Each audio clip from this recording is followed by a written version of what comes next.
Hi. Do you find that you spend a lot of time in your communications doing the same message in multiple places? Maybe starting out at your church newsletter, your bulletin, and then copy and pasting that and into an email and copy and pasting that into Facebook and each of your other social media channels? Do you find that that just seems rather repetitive and that you're not getting the engagement that you would hope for? Well, that's what we're going to be talking about today. My name is Peter Frank. I'm the manager of Concordia Technology Solutions, and today we're going to be talking about segmenting your messages for very specific audiences on social media. So I'm joined today by two special guests from Concordia Theological Seminary in Fort Wayne, Indiana. Bill Johnson serves as the Director of Educational Technology and is a regular contributor to our blog as well as a guest on our videos. I'm sure you've seen him before. And then we're welcoming today Andrea Schultz, who serves as the Marketing Specialist there at Concordia Theological Seminary. So thank you both for joining me today. How are you doing? And doing well. Yeah, doing great. Thanks for having us on. Oh, I appreciate you guys taking time out of your day to talk about this fun topic of segmenting your social media audiences and your messaging. So Bill wrote a great blog post for us on the Concordia Technology Solutions blog, and we'll be kind of following the outline of that today. So we're going to start off talking about this idea of audience first. And Bill, you kind of comment on that in your blog about it being kind of a little bit backwards. Explain that concept to us and why it might seem backwards, but is really the appropriate way to go. Sure, absolutely. So often when we start out in marketing or in communications, we're talking about, or we're starting from a mindset of, I want to say this, and this is the message I want to get across. And very often we ignore the aspect of audience, either because we're so focused on the message that we're not, really keying in to who's listening to us, or because we got this idea that we want everybody everywhere to hear our message. And that quite honestly just doesn't work. You're not going to have that silver bullet communication medium or technique that's going to get everybody to listen across the board. And so starting with our audience allows us to figure out, first of all, where is our audience already listening? And that's huge. So we're speaking in the right place, but also then to make sure we're speaking in the right way. And so to adopt the tone that is really going to fit that audience, is going to make our information, our message accessible to them. Okay, good. And we'll come back to that idea of tone, but I want to touch on something you just said there. Are you saying that it's not right to give the same message to all of our audiences? And I say that a little tongue-in-cheek, knowing the answer to that, but go into that in a little bit more detail. Oh, man. Anybody who's ever been to that church service where the announcements just won't die, you know exactly what I'm talking about. Really, if your message doesn't apply to 80% of your audience, then find a more narrow venue to say that same message. Find a more targeted way to communicate the same thing. Kim Meyer, the communication director over at Granger Community, just west of here, has a great book called Less Clutter, Less Noise. Anybody who's in church communication should read it immediately. And that's one of her big things, is make sure you're segmenting your communication so that the right people are hearing the right message, so that they have the information to do what they need to do. Very good. Well, let's talk about that idea of tone. And in the blog post, you also mentioned voice. And can you explain the difference between voice and tone and how that impacts social media messaging? Yeah, absolutely. And I may tag Andrea here on some of this because I can talk about it, but she does it. So, it's a little. But yeah, you always want to have the same voice. I mean, the seminary always speaks with a voice that is first and foremost faithful and scriptural. It's trustworthy. It's reliable. It is a rock solid foundation producing pastors and deaconesses for the church. At the same time, there are times when we do that and we have a very somber tone, a very formal tone, we're talking about call day, that kind of thing. And there's times when we have a lot of fun around here and it's a lot lighter. And so we're going to talk about those things in a very different tone, all the while maintaining that same voice. Anybody who's got kids, been around kids, or ever dealt with kids knows that same thing. You're always still in that role of authority, but at the same time, sometimes you're getting to joke around with them, and sometimes you need to use all of their names and make sure they know they're in trouble. Absolutely. Well, Andrea, tell us a little bit about your role there, because as when I visited in January, and Bill and I were talking, he said that you guys had hired a storyteller, you of course, and that's your expertise, and that you're using that skill set of storytelling in your marketing, in your social media. Could you give us a little bit of a background on what you've done before and how you're bringing that skill set into your role at the seminary? Sure. Mostly it just comes from writing.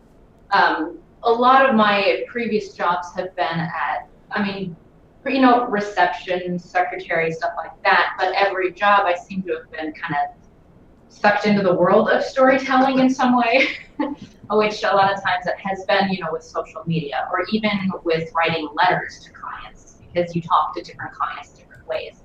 It's just something you get to know. Very good. And oh, that's okay. Keep going. I didn't mean to cut you off.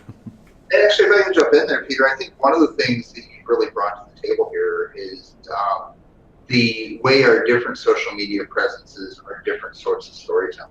And that's really cool.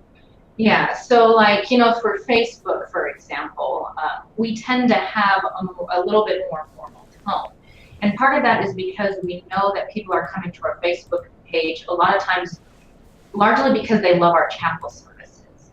And so a lot of our posts will kind of reflect that. So we tend to talk more devotionally. We tend to put out more resources on there and things like that. And when we do more posts, it's, this is what's going on. We do tend to talk again, that more formal sort of we, as in, we, the seminary, instead of a personal voice speaking. Yeah, but then when we started tackling Instagram, we went a very different way with that. Yes, yeah, so that's pretty recent. We've been doing mostly pictures and, again, a more informal tone. Just kind of to try it out, but also because people expect that. And so we don't feel like we're going to shock anyone by making a joke about the turkey vultures that come to our library every spring. I've been watching those photos. Those are big birds there. They are. We do like to joke that's what happens if you don't pass summer Greek, but just a joke. That's good. Well, so tell me a little bit about how you analyze your audiences in this way. You talked about the kind of the differences in the messaging. What were the steps leading up to determining that different tone for each network? Yeah, sure. Now I can't speak as much for. Basically, I'm not as interested in the analytics and breaking it down statistically. I'm the geek. Guilty. More intuitively, but a lot of that comes from what are people responding to? What are they saying? Are we getting a lot of likes on something? So for me, it's a feeling, but it's definitely coming from data. It's just I would talk about it more. Yeah, like that. Well, and I think any social media strategy involves a certain amount of you try something, you evaluate it, see how it worked, and then you iterate on that and try again. The reality being that not only are your strategies going to evolve over time, but the platform changes over time. Sure. I think Seth actually wrote a great article about Facebook's change here back at the beginning of the year, where they're penalizing links to outside sites. And so we've changed up our Facebook strategy to not link to our website as often, but to get more of the information directly on there, or to embed our event registrations directly within the Facebook ecosystem. So that way we're not getting that penalty imposed on us. I think going back to those changes, Facebook especially is trying to put the social back in social media and kind of downplay that media aspect of, sharing content, but more sharing experiences. That term meaningful experiences is coming out over and over again in their media in terms of how they're communicating the changes. So talk about how that idea of tone really lends itself to the social side of social media. You want to tackle that first? You got some thoughts? Yeah, I'm trying to come up with how to talk about that. One thing I do know, for our Facebook page, we're actually very fortunate because we have the chapel services, because in a lot of ways we've trained people. That's a weird way to put that, but essentially people come to our page because they want to see something. And then we know while they're there that they're looking at everything else we've done as well. So I know that's one way we've, I guess, been dealing with it, if you will. Yeah, the business tools that are available on Facebook make it harder to be directly social with people. I mean, as an organization, you can't friend people, obviously, that kind of thing. They're opening up a lot more communication tools. But at the same time, there really is kind of this dichotomy for Facebook between that social piece, which is user to user, providing content, sharing life, which is their big push right now. It's back to their roots. But that doesn't make them any money.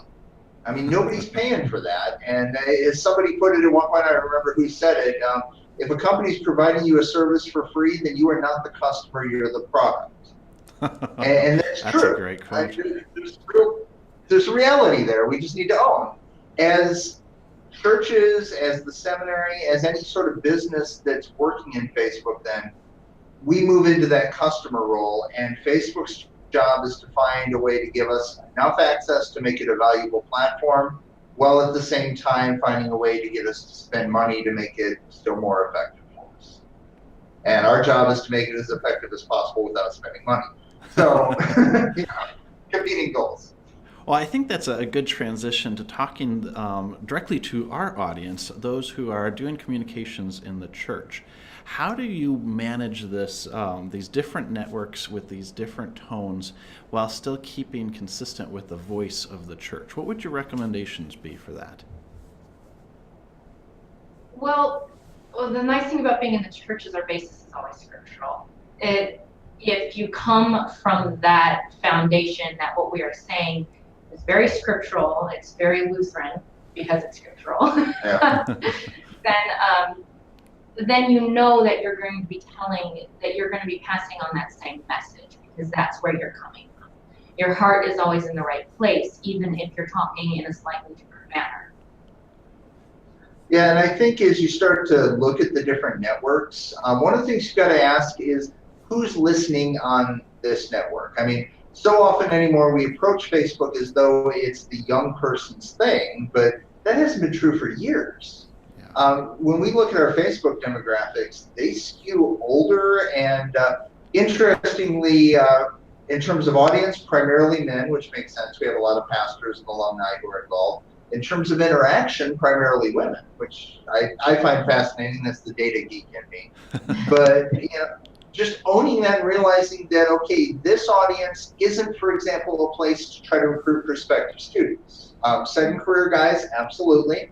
And we do put those messages out there, but we're seeing a demographic here that isn't going to be your college graduate, for example. They're not coming fresh out of school looking to go to seminary. And so you start looking for where are they living, where are they listening, and maybe that's Instagram, maybe it's Twitter, maybe it's not social media at all. Maybe there's a better venue for talking to them that we need to capitalize on. And so starting to look where the people we want to take this message and plug it into this audience, well, where's that audience already listening to us? And how can we connect that message into that space? Kind of along those lines, as you talk about different audiences on different channels, I think you've kind of hit on an idea of using the different tone on the different channels to reach the same audience and give them a different perspective. Do you see that at all, or do you hear anything from your audiences that they may be watching both Facebook and Instagram but picking up on different stories from each? Do you have any feedback from your audiences on that? I don't have much feedback. We're still really new on Instagram. I'm pretty sure we are getting some of the same stuff. It's funny, the few comments that I do get on Instagram are, again, it's actually a mom of a deaconess student here, which kind of tends to make up, that tends to be on Facebook as well. A lot of times we'll hear from especially moms and stuff like that. Sure. They're pretty proud of their students. They should be. One thing I have noticed on Instagram, I have not really looked at analytics, but the people who seem to be starting to follow us, I think tend to be younger, is what I'm seeing, just from, kind of looking at their profiles briefly just to see who they are. I think a lot of what we're getting is either students or recent graduates and stuff like that who are, oh, you're on here too. That's great. Well, Bill, Yeah, and I think, I think a lot of the less formal tone that we're adopting on Instagram is going to attract a different audience. It's also going to just show people a different side of the seminary. We need that place to be a little bit less formal. And then alongside that, we're starting to use Twitter just to try to post some conversation starters. And it's interesting. I was looking at the analytics earlier today, actually. Oh, good job. Friday's tweet with the sermon quote from President Rast, we tagged his Twitter handle in it, and we got twice as much in terms of views and interactions on that. So just noticing these things and seeing where those messages are resonating, what are the little tweaks that make it more effective. So much of it really is learning as you go, and then realizing you're chasing a moving target. Well, I appreciate both of you being on here and sharing your feedback. I know for our congregations, it's hard to stay up to date with this when their focus is on daily ministry responsibilities, and learning about social media and all of that is kind of outside the norm. And so we appreciate people like you being on here to advise and give that additional information that is, readily available, and they don't have to go and do their own individual research. And so, Bill, we're going to share this post that you wrote for us. I'll put that in the comments here, and we'll show it on the screen as well. I highly recommend, if you're watching this, you take a look at Bill's post to get the additional information there. And while you're there, if you could subscribe, that'll allow you to see all of these posts as they come up. And we post every Tuesday, usually in the morning, with our latest content that helps you in the church leverage technology in your ministry. So thank you very much for tuning in today, and we look forward to seeing you next week. Have a great day. Bye.